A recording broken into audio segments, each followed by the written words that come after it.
سي عبد الحق فاضل، مرحبا بكم في موقع الصراغنة اونلاين.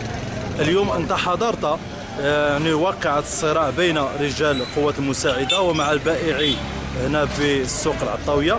يمكن لك تحكي لنا تفاصيل الواقعة؟ تفاصيل سيدي، جاو هذوك الناس بداو كيحيدوا الناس في الكرارس، بداو كيهزوا لشي ناس السلعة، منهم انا هذا العبد المذنب اللي قدامك، واحد الصندوق ديال الكرموس الهندية قالعوا بيدي، جبتو كنترزق فيه الله، جا الحق وصل داه ليا، بديت كنطلب فيه كنقول له ودي راه انا يلاه اول نهار غنحط هو اليوم، ما عارفش القانون اللي دايرين هنا، ما خباري حتى شي حاجه، ما بغاش يتسوق ليا، تابعوا كنلقي ليه في العار كما كيديروا بالدارجه، عار ولادي عندك راه رزق وليداتي هو هذا، ما بغاش يتسوق ليا، بدا كيهز للناس. في واحد اللحظه تشاد مع واحد السيد، انا تابعو كنغوت كنقول ليه حق يا عباد الله، واش انا 15 عام ديال القرايه يجي واحد ما عرفتوش انا النيفو ديالو، ما نقدرش نحكم عليه، ولكن يقدر الظروف ديال واحد الانسان فقير ما عندوش، جا كيترزق الله، من بعد يجي هو يدي ليه رزقو، راه حرام.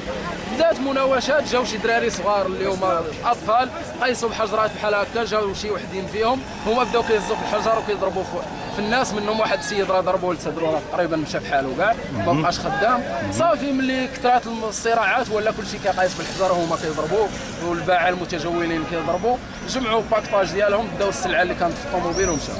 انت اشنو اللي مشى لك؟ انا مشى لي صندوق ديال الهنديه، قلعتو انا ومراتي والدري صغير، جاو هما داو، راه حرام هادشي.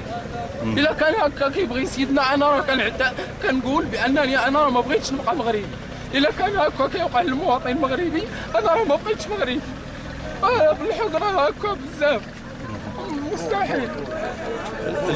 اليوم الرساله الشكايه ديالك لمن بغيت توصلها؟ كنوصلها لسيدنا، هو اللي كنعرف انا بوحدو، سيدنا كنوصل ليه هاد الشكايه، انا انسان قرا 15 عام، ما خلى المنحه ما عطاوهاش ليا، الحي الجامعي ما استفدتش منه، با ميت وانا عندي 7 سنين، انا ما عندي لا خوت كبار يصرفوا عليا لا حتى شي حاجه، قاومت تعيت، وفي الاخر خرجت كندير كروسه وصندوق الهنديه، يجي واحد يديها ليا. الا كان هكا سيدنا كيبغي، انا راه هاد الدستور اللي داروا راه لا علاقه ليه بارض الواقع، هادشي اللي كنقول، وعاش الملك.